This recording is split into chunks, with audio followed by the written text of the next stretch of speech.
बिस्मिल्लाहिर्रहमानिर्रहीम। अस्सलाम वालेकुम। कैसे हैं आप सब? उम्मीद है कि सब खैर आफियत से होंगे।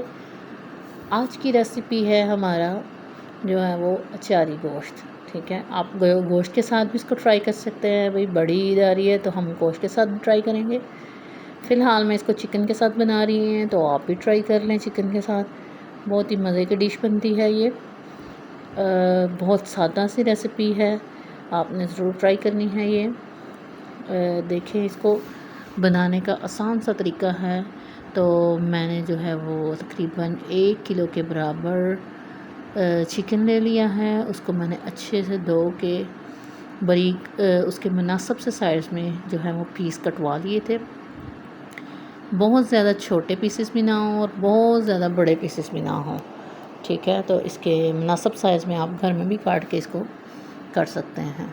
अब इसमें स्पाइसेस देख लें आप सामने। नमक है, मिर्च है, गरम मसाला है, सूखा धनिया है, ज़ीरा है और इसमें हम अचार गोश्त का थोड़ा सा मसाला भी ऐड करेंगे क्योंकि इसके लिए फ्लेवरफुल करने के लिए। तो इसमें थोड़ा सा सिरका जाएगा, 1 अदद नींबू आप डाल सकते हैं। ये सिरका देख लें आपने, मैंने 1 से 1.5 चम्मच सिरके का इसके अंदर ऐड कर लिया। फिर अब 1 अदद नींबू मैं इसमें ऐड कर दूँगी। नींबू भी 1 अदद मैंने इसमें ये देखें धो के अच्छे से काट के तो ऐड कर दिया। ठीक है, इसके बीजेस हम निकाल लेंगे, बीज निकाल के फेंक देंगे और इसको जो है वो हल्के हल्के हाथों से हम मसल के इसको मिक्स करेंगे। आप इसमें दही ऐड करना चाहते हैं तो कर सकते हैं, वो आपकी चॉइस है, नहीं तो इस तरह भी से भी चल सकता है। अवेलेबल नहीं था तो मैंने नहीं किया, ज़रूरत भी नहीं थी। अगर आप करना चाह रहे हैं तो आप कर सकते हैं। ठीक है, इस तरह से मैंने थोड़ा सा पहले हाथ के साथ मिक्स कर लिया। अब उसको मैं थोड़ा सा हिला के आपको दिखाना चाह रही हूँ कि इस तरह से भी आप अच्छे से मसाले लगा के इसको 4 से 5 घंटे के लिए, अगर आपके पास टाइम है तो आप लगा के सुबह में रख लें और शाम में बना लें। आपके पास टाइम नहीं है तो फिर भी कम से कम 1 से 1.5 घंटा तो आप इसको मसाले लगे रहने दें, क्योंकि जब तक इसके अंदर वो टेस्ट नहीं आएगा तो आपको मज़ा नहीं आएगा। कोशिश किया करें कि आप 1 दिन पहले लगा के रख लें ताकि ज़्यादा अच्छे तरीके से जो है वो मसाले रच बस जाएँ इसमें। देख लें आप, प्याज हैं 3 से 4 अदद, मैंने बारीक बारीक इनको काट लिया है। इसके साथ मैंने 3 से 4 टमाटर ले लिए।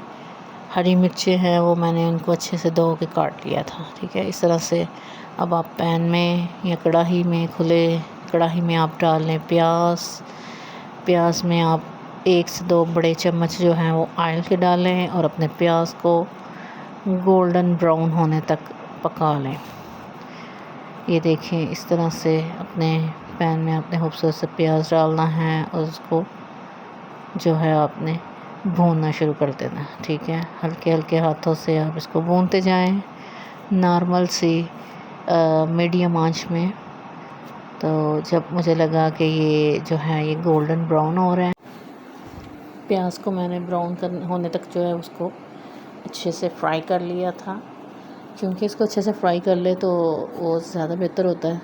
अच्छे से फ्राई कर लें। गोल्डन सा ब्राउन होने के बाद इसमें मैंने 1 चम्मच के बराबर लहसुन जो है उसको बारीक सा पीस लिया था, वो मैंने ऐड कर दी है। लहसुन और अदरक आपकी चॉइस है, अदरक अगर आप डालना चाह रहे हैं तो डाल सकते हैं, वरना स्किप भी कर सकते हैं।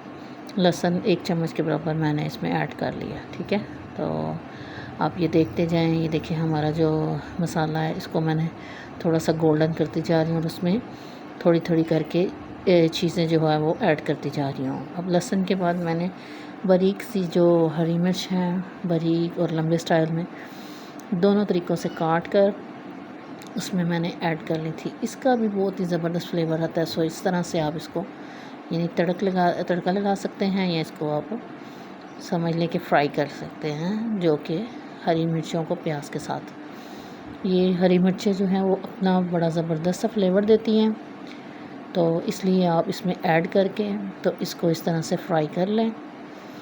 प्याज जो है वो फ्राई हो गया, गोल्डन सा ब्राउन हो गया। ये देखें, अब इसमें मैं जो मसाला लगा के चिकन रखा था वो इसमें मैं ऐड करती जा रही हूँ।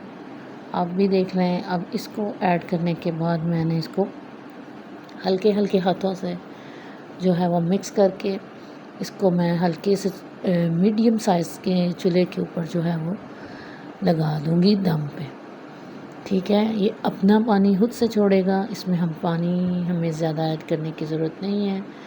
अगर आपको लगे कि आपका चिकन नहीं गल रहा तो फिर आप इसमें आधे कप से भी कम जो है वो पानी आप इसमें ऐड कर सकते हैं, वरना अदरवाइज़ इसका पानी जो वो अपना चिकन छोड़ता है तो आहिस्ता से चूल्हे के ऊपर, मीडियम साइज़ के चूल्हे के ऊपर आपका चिकन जो है वो पानी छोड़ता जाएगा और उसी में ही वो गल जाएगा। गला के उसको अच्छे से हम पका लेंगे। ठीक है। अब ये देखें, इस तरह से मैंने हल्की आंच पे चूल्हे को जो है वो रख दिया और इसको इसी के साथ साथ फ्राई करते जाएंगे। ठीक है। आपने भी सेम प्रोसेस के साथ बनाना है, आपका बहुत ही मज़े का बनेगा। अब ये देखें, मुझे लगा कि ये थोड़ा बेहतर हुआ है तो अब इसमें मैं टमाटर ऐड करती जा रही हूँ। ठीक है। टमाटर मैंने 3 से 4 अदद ले लिए थे, उनको बारीक बारीक धो के काट लिया था, वो भी मैंने इसमें ऐड कर दिए हैं। और अब इसमें मैंने जो है पकने के लिए रख दिया था। ये देखिए, इस तरह से इसने अपना पानी जो है वो छोड़ दिया, प्याज ने भी और चिकन ने भी, और वो अपने ही पानी में जो है वो गल गया। ये देखें, इस तरह से जो है ना, ये देखिए, ये इस तरह से उसके जो पीसेस हैं वो नॉर्मल साइज़ से थे तो बहुत जल्दी जो है वो गल गए। ठीक है। इस तरह से आपने इसको अच्छे से गला लेना। आपके टमाटर जो हैं वो इसको अच्छे से मिक्स कर दें। आप पेस्ट भी डाल सकते हैं, ज़्यादा आसानी है। अगर आप इस तरह से डाल रहे हैं तो इस तरह से भी वो अच्छे से अंदर मिक्स हो जाएंगे। मसाले आपके सामने, जो नमक, मिर्च, हल्दी वगैरह सब कुछ मैंने ऑलरेडी चिकन में डाल दिया था, सो इसके लिए मुझे किसी भी चीज़ की ज़रूरत नहीं पड़ी। अब आप एक छोटा सा पैन या एक कटोरी ले लें, उसमें आपने जो है वो मसाला डाल देना है। कटोरी में मैंने जो मसाला है ना, अचार गोश्त का मसाला, उसको मैंने डाला और उसमें मैंने 1 चम्मच के बराबर ही सिरका है उसमें। ये देखिए, मसाले को अच्छी तरह से आपने इस तरह से मिक्स कर लेना। ठीक है। अब मैंने 3 से 4 अदद जो हरी मिर्चें हैं उनको अच्छे से धो के उनके बीजों को निकाल लिया था, और बीजों को निकाल के इस तरह से कट लगा के ये जो सिरके वाला मसाला है वो मैं इसमें ऐड करती जाऊंगी। और जब हमारी कढ़ाई रेडी होगी तो उसके ऊपर हम इन अचारी गोश्त के मसाले के साथ अचारी मिर्चों को भी रेडी करके उसमें लगाते जाएंगे। ठीक है। इस तरह से आपने मसाला जो है वो भर के अच्छे से मिर्चों के अंदर इनको बंद करके आपने ये 3-4 मिर्चें आपने इस तरह से लेके इस तरह से मसाला उसमें डालते जाएं, और फिर आप इसको जो है वो भर के रेडी कर लें। जब आपको आपका जो अचार गोश्त का सालन है वो रेडी हो तो आप इस मिर्चों को भी साथ में दम लगा दें। तो आपने ट्राई ज़रूर करना है, क्योंकि बहुत ही मज़े का ये सालन बनता है और पूरा अचार का टेस्ट आता है इसमें। इस तरह से खूबसूरत सा हमारा जो अचार गोश्त का सालन है वो रेडी हो गया। आपने इसको गोश्त में भी ट्राई कर सकते हैं, मैंने चिकन में किया है। नेक्स्ट टाइम इंशाल्लाह गोश्त में भी ट्राई करके आपको दिखाएंगे।